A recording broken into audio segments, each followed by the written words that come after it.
Salut à tous, nouvelle vidéo Outlook comme chaque semaine, j'espère que vous allez bien et que vous avez passé une très bonne semaine de trading. Donc avant de commencer, bien sûr, comme toujours, je tiens à remercier la communauté. Merci énormément pour votre temps, like, commentaire, partage. Si vous n'êtes pas abonné, n'hésitez pas à le faire, ça me ferait vraiment plaisir et ça aiderait énormément la chaîne. Vous pouvez aussi me suivre sur Twitter et sur Twitch pour ne pas louper mes prochains lives. Voilà, donc sans plus tarder, on va attaquer la vidéo. Let's go.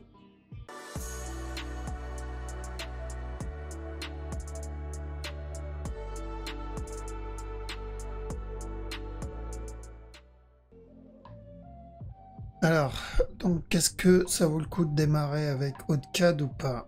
Ouais, là, on est pas loin. Pareil que mercredi, on est toujours au même endroit. Ce bas-là n'est toujours pas cassé. Il faudra juste faire attention à ça en interne. Mais si flag, connaît la chanson. Si on a un flag, parce qu'il est venu casser ce bas. Donc, si on a un flag, tant que ce bas n'est pas cassé, on tente. Parce que on tente au moins un plus gros B. Ou la cassure du top, ou un plus gros B. Ça, c'est si on a un flag. Alors, on profitera de ça. Donc, bien attendre un flag là-dedans. En une heure, on n'a rien. Donc là, c'était intéressant de rentrer, de tenter celui-là, après la cassure de ce bas. Je sais qu'il y en a, ils snipaient celui-là. Et cassure du bas, on retente là-dedans. Donc, maintenant, on fait attention ici, bien attendre le flag, au cas où ça, c'est un running ou un expert. On vise la structure 4 heures pour le moment. Au de CHF, pareil. Donc flag, parce qu'au départ, on l'avait dit mercredi aussi, donc au départ on attendait une correction ici pour un dernier plus bas avant le retournement, pour une correction. Donc ce mouvement il est beaucoup trop agressif. Donc deux possibilités, on est toujours dans cette structure, d'accord, celui-là, mais il y a peu de chance encore une fois. L'autre possibilité, c'est ce qu'on va surveiller, c'est une correction ici, un flag ici, pour une continuation, d'accord, pour entamer le plus gros move. Donc, idem. Là, j'ai que deux mouvements agressifs. Donc, j'attends le fameux B. Ça, c'est quoi? OGPY. Donc, OGPY, on a dit chercher de l'achat tant que ce bas n'est pas cassé. Alors, attention, pareil, tant que ce bas-là, maintenant, n'est pas cassé, faites gaffe au running ici. Alors, ce top n'est pas cassé encore. Donc là, j'ai deux possibilités. On va avoir un C, ce ABC ici. Ensuite, la cassure du top, genre pour le régular. Ou sinon, le running ici en interne, il viendra casser le top tout de suite. C'est ce qu'on va surveiller. L'objectif reste le même. Au USD, pareil, correction. Donc, on cherchait de la vente sur celui-là jusqu'à ce bas-là. Donc, ici, si vous avez des sell setup, on tente. Si elle revient casser le top, on essaiera, pareil, de chercher des sell setup. Mais tant que ce top n'est pas cassé, ceux qui veulent trade en interne, attention au potentiel régular là-dedans. 4 CHF, donc lui, on a obtenu le bas, et donc tant que ce bas n'est pas cassé, on cherche de l'achat jusqu'au top. Objectif atteint. Si on a un flag ici, on le tente jusqu'à ce bas-là, pour un potentiel regular flag. Ça peut changer, mais on tente au moins l'interne. CHF JPY, lui pareil, ça se passe bien, donc on a dit buy, et ensuite on a dit chercher de la vente jusqu'à ce bas-là minimum. Ça peut être beaucoup plus, mais on va d'abord focus la petite structure. Donc, s'il continue à flag là-dedans, correction, sell, jusqu'au dernier plus bas. DAX, on attend un autre flag. On attend ça. Donc, lui, on a validé le contracting ici en interne. Il y en a eu un ici aussi. On attendra un autre. L'idéal, plus grand que celui-là. Ceux qui veulent trade en 4 heures, en 1 heure, ça sera même amplitude que ça. DXY. Alors DXY, j'attends parce qu'il a pas... Je sais pas s'il a cassé le top. J'ai l'impression qu'il a cassé le top. Ouais, j'ai l'impression qu'il a cassé le top. Mais j'ai beaucoup de mouvements agressifs sur le DXY. Donc s'il a cassé le top, ça peut être mon top. Alors si c'est mon top, j'attendrai un flag là-dedans. L'autre possibilité, c'est qu'on soit encore... On est encore dans une zone de correction. Donc si c'est le cas, il reviendra casser le top. Là, j'ai beaucoup trop de mouvements agressifs. Ici, c'était intéressant à prendre le petit running en interne. Mais après, il a suivi avec 1, 2, 3, 4, 5, 6 et un 7e move agressif. Donc je vais le laisser se développer aussi. Mais on connaît la direction long terme, ça c'est pas un souci.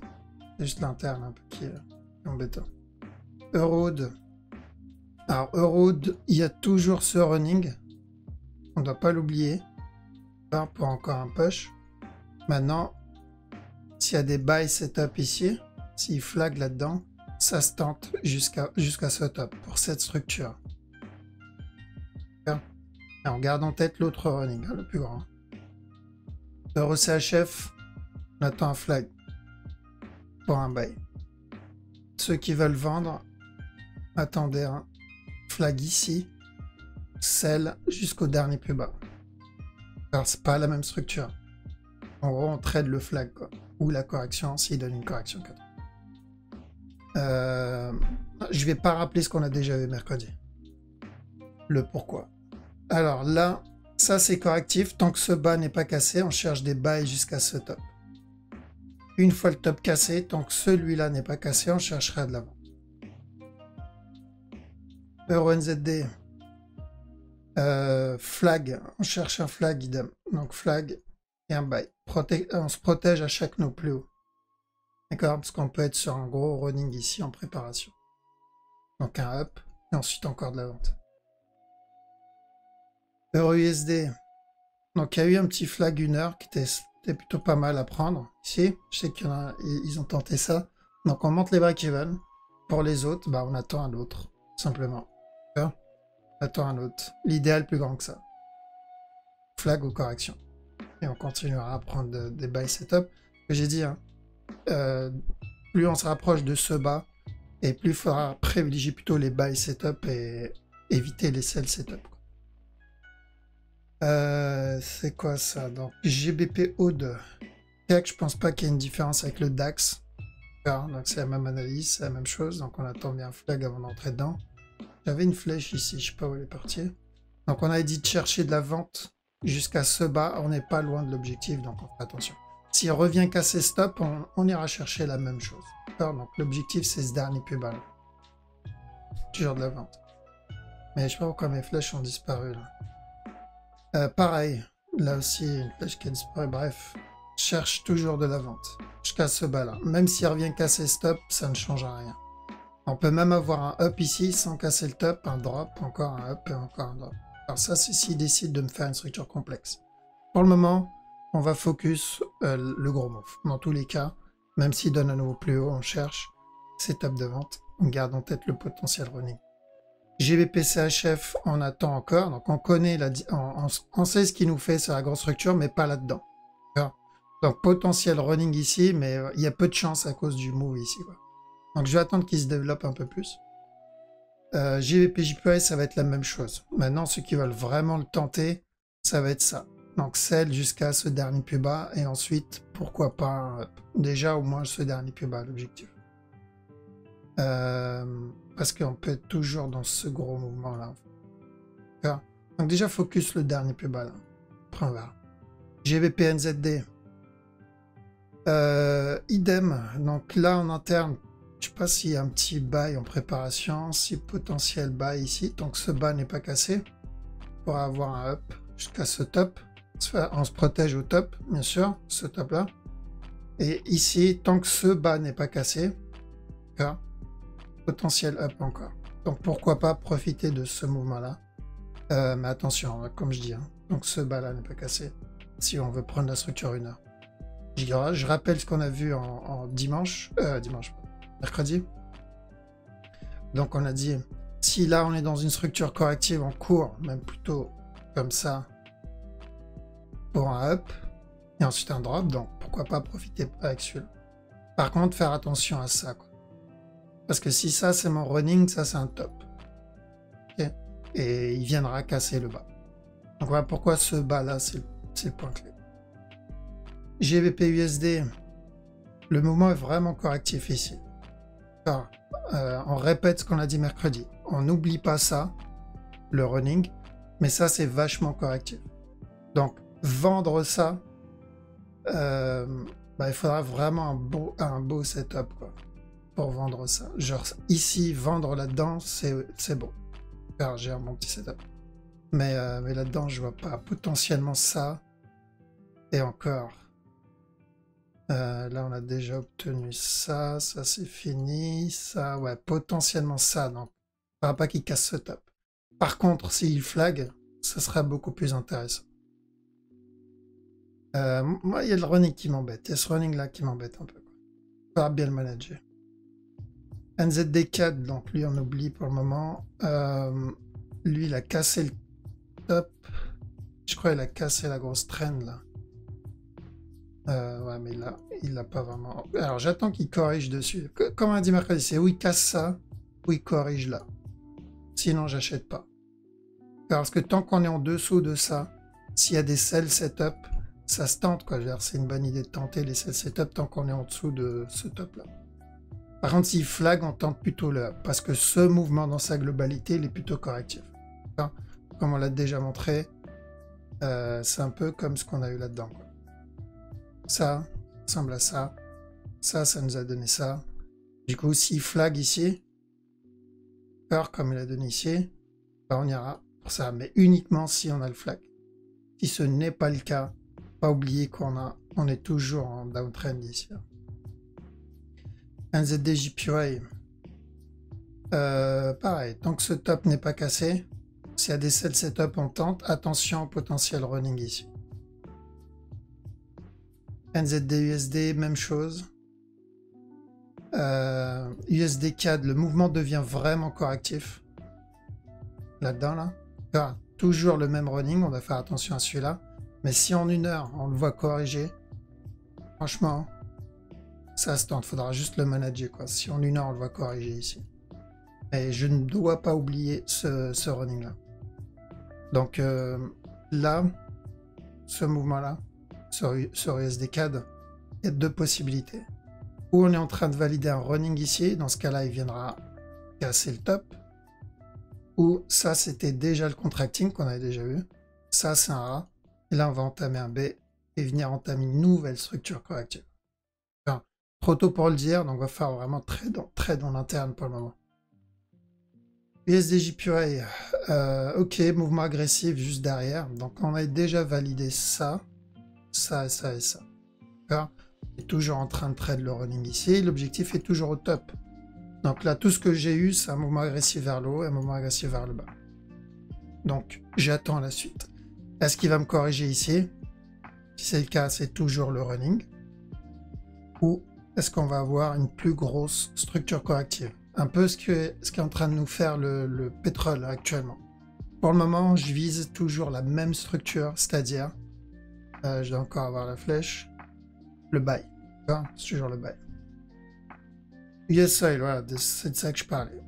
Alors, US Oil, pareil, on attendait un running. Finalement, il a donné un up. Et ensuite, il a chuté. Alors, il traîne là-dedans. Donc, lui, il y a plus de chances qu'on soit en train de faire une plus grosse structure corrective ici. Donc ceux qui veulent tenter les buys, attendez un flag là-dedans. Parce que je crois qu'il n'a pas cassé ce bas encore. Ouais, il n'a pas cassé. Ceux qui veulent tenter les buys ici, faites vraiment attention. Il n'y a aucune confirmation d'un B en fait. Mais pour moi, c'est toujours ça. On est en train de corriger là-dedans.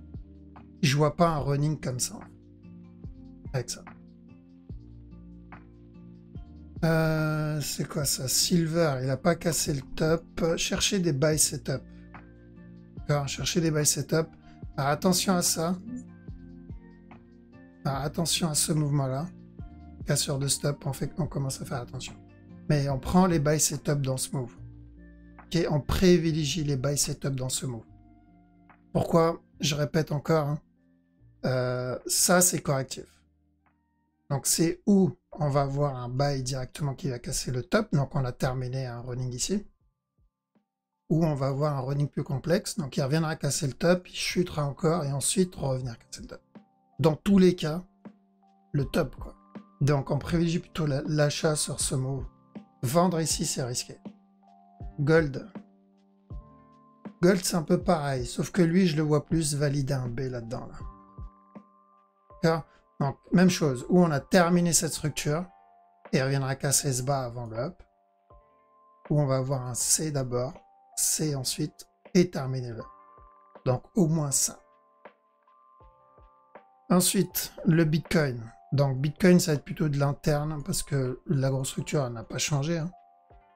Alors, en interne, on est toujours au-dessus de cette trend. Donc, le top va être bientôt cassé. coup, il a cassé, je crois. Je pense qu'il a cassé.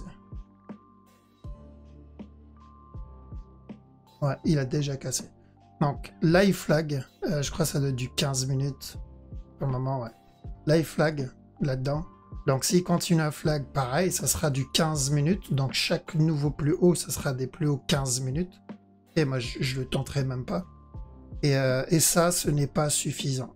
Alors, je répète, ça, ce n'est clairement pas suffisant par rapport à cette structure. Donc, la correction, on avait dit, il y avait deux possibilités. C'est où il corrige ce mouvement-là avant de monter, ou il va corriger le gros mouvement directement. Là, il a corrigé ce mouvement-là. Cassure du top, donc on va voir jusqu'où il va continuer à casser stop. Mais ce mouvement-là n'est toujours pas corrigé. Et donc, on va attendre cette correction. On va s'attendre à cette correction. Donc, ceux qui prennent les buy setup, à chaque nouveau plus haut, là, ça va être du 15 minutes à trade. Alors, prendre de l'achat ici, ça va être vraiment du 15 minutes. 1 heure, je vais attendre la grosse correction. D'accord? Donc, ceux qui sont déjà dedans ou encore dedans, encore une fois, il n'y a pas de raison de sortir. Alors, parce que j'avais dit, tant que ce bas n'est pas cassé, qu'ils viennent casser ce bas et ensuite corriger. Alors, il n'a pas cassé le bas, il n'a pas corrigé dessus. Donc, il n'y avait pas de raison de vendre. Ça, c'est la raison pourquoi il faut toujours attendre une confirmation. On ne sort pas pour rien, quoi. Pour éviter de couper un trade et le marché continue sur nous, quoi. Donc on fait attention. On est toujours dans une tendance haussière en 1 heure. D'accord? S'il vient casser stop, du coup, le nouveau point clé, ça sera ce bas-là. D'accord? S'il vient casser ce bas et corrige en dessous, là, on ira pour la vente. Là, ça sera notre signal qui nous indique attention. C'est peut-être le début de cette structure corrective. Mais il faut vraiment qu'il valide le top. Il me semble qu'il l'a cassé, mais s'il a bien cassé le top, le nouveau plus bas, le point clé, ça sera ce bas-là après. Okay, donc pas de raison de sortir, on monte juste les break-even et on suit. Et on n'oublie pas juste que ce mouvement, à un moment ou à un autre, il va corriger. Donc ceux qui ont loupé le up, si le moment qu'il va donner, c'est bien une correction et non pas un retournement, si c'est bien une correction, bah ça sera une autre opportunité pour rentrer dans. Ethereum. Donc Ethereum, lui, il a validé le running qu'on avait vu. On avait dit un petit running à long terme. Donc maintenant, pareil, c'est du 15 minutes. Là, il prépare un petit flag. 15 minutes. Une fois le top cassé, le point clé, ça sera ce bas-là. ADA, il a donné un beau petit flag aussi pour de l'achat. Attention, 15 minutes aussi. La majorité, là, c'est du 15 minutes pour toutes les structures. D'accord? Donc, on reste à l'écart de la vente pour le moment, tant qu'on n'a pas le retournement derrière et le flag qui suit. Il n'y a pas de raison de vendre. Car voilà pourquoi depuis 2 semaines, là, je dis il n'y a pas de raison de vendre. Parce qu'on a à chaque fois des buy setup en 1 heure.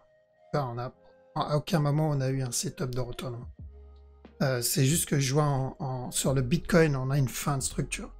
Et comment je supprime cette fin de structure? C'est ou une grosse correction ou un gros mouvement agressif. Donc, gros push. Un peu comme ce qu'on a eu sur le ADA. Voilà. Donc là, on était sur fin de structure, mais il l'a supprimé ici. Avec une impulsion. Mais souvent, c'est plus une correction qu'une impulsion. Donc voilà pourquoi on doit rester vigilant. Même chose ici. Par contre, là, ce move, il y a ça qui me gêne un peu. On avait pris ça comme running. On avait pris ça comme running. Donc on avait dit charge de la vente et ensuite de l'achat. Qu'on a obtenu, c'est pas un souci. Le problème, c'est que pour moi, il y a plus de chances que ça soit ça, mon running. Bon, là, il flag, donc on attend la cassure du top encore. Mais si ça, c'est mon running, du coup, je dois faire attention à 2 possibilités. Où on a obtenu un contracting ici, ou on va obtenir encore un drop et un up derrière. Encore pour un plus gros move. Donc ça en interne et la plus grosse structure ici. Donc, il faudra surveiller si ça, c'est bien le running ou pas. Dans tous les cas, flag là, c'est stop.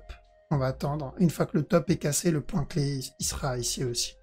Donc le point qui nous indiquera que s'il casse et il corrige en dessous, ça sera le moment de faire attention, de sortir, de bref, prendre un peu de profit, de peut-être pour ceux qui traitent les futurs, prendre des petits sell setup. Même chose ici. Donc, continue à flag et il casse ce top. Du coup, on fera attention à ce bas-là. D'accord? Il y a toujours cette histoire où ça peut être notre running. Si ça, c'est un running, je peux avoir un up, encore un drop et ensuite une continuation pour une plus grosse structure. Pareil que XTZ. BNB. Lui, il a déjà donné ça à ça. Il faut voir ce move, en fait. Si c'est un A ou ça fait partie d'une plus grosse structure. Je pense pas parce qu'on a déjà eu un mouvement plutôt agressif. On va attendre sur celui-là. Et il suivra le Bitcoin dans tous les cas. Donc, de toute façon, acheter ça, c'est pas une bonne idée. Surtout que lui, je crois, il est pas loin de stop. Alors, il est pas loin de ce top. Donc, il peut très bien valider la cassure du top. Et ensuite, si tout ça, c'est un regular flat, il reviendra péter les 200 $. Hein. On va attendre celui-là. Donc, ceux qui sont dedans, idem, pas de raison de sortir. Mais surtout, il n'y a pas de raison de rentrer en trading. Hein. Tout ça, c'est principalement pour... Donc ça concerne que les traders. Il n'y a aucune raison de rentrer pour le moment. 1 heure et plus. 15 minutes, pourquoi pas. Sur le petit flag en préparation. Mais... SFP, pareil que ADA, que BNB, pardon. C'est quasiment la même structure là, dans cette zone. Donc c'est la même chose. Pour moi, on a déjà obtenu le running ici. Donc voir ce qu'il est en train de développer là. Est-ce qu'il est en train de développer une structure corrective déjà en cours? Ou est-ce qu'on va avoir plus tard un running? Ici. Donc s'il est en train de nous préparer un régular, il n'est pas censé casser stop. Lit, même chose. Alors Lit, par contre, je crois qu'on était parti sur ça. Donc ça, non là-dedans. Ce A, ce B, ce C, continuation. Et l'autre possibilité, c'était ça, et avec un A, et ça, c'est le C. J'irais plutôt pour ça, personnellement. Ce qu'on avait vu dans la dernière vidéo. Donc, pareil que ADA. Voir ce qu'ils nous préparent ici. Ceux qui veulent vraiment acheter le lit en trading. Pas pourquoi. Vouloir ça. Mais bon, on sait jamais. Bien attendre le flag ici. Alors, vaut mieux privilégier le Bitcoin, surveiller le Bitcoin, parce que le reste, en général, ça va suivre. Qu'est-ce qu'on a d'autre? Alice, je pense pas qu'on a vraiment une grosse diff. Bah, lui, pareil. Donc, on avait dit attention à l'expanding. S'il continue à flag, l'objectif est toujours le plus bas, là. Ok. Donc, on surveille Bitcoin, parce que Bitcoin, s'il continue comme ça, clairement, on est en train de s'essouffler. Et ce qui n'est pas une bonne chose. Et j'ai l'impression qu'il répète déjà ce qu'il a fait, en fait. Donc là, on a un running. Donc on attend la cassure de stop. C'est pas un souci. Bon, le temps que je poste la vidéo sera là. Mais je parle de ça, là. J'ai l'impression qu'il a déjà fait un peu plus... C'était quand? C'était hier, je crois. C'était en Lina. C'était 15 minutes. Non, là-dedans. Un peu ce qu'il a fait là-dedans. On va le mettre au-dessus. Ok. Donc un up correctif, le up correctif, un spike vers le bas, une impulsion qui casse le top, une impulsion qui casse le top. Il descend façon corrective, donc il descend correctif. Puis il remonte. Correctif aussi. Là il remonte, correctif aussi. Donc il répète la même chose. Donc en plus de ça, on est sur vraiment une perte de momentum. Il faudra vraiment faire attention. Comme je dis, il n'y a pas de raison de sortir parce que s'il répète la même chose, là il a cassé le top. Donc si là il fait la même chose en 5 minutes, bah, il cassera ce top. Donc on monte bien les backends parce que le point clé il va remonter. Ça sera plus là, mais il sera là. C'est tout. D'accord. Donc fais attention, on attend bien la correction pour ceux qui veulent trade la structure 1 heure ou plus. Et pour les autres, chaque nœud plus haut, mais 15 minutes et non plus 1 heure. Voilà. Voilà, donc je pense que c'est bon pour aujourd'hui. Merci d'avoir regardé la vidéo jusqu'au bout. Je vous souhaite à toutes et à tous un très bon week-end. Je vous dis à la prochaine. Ciao.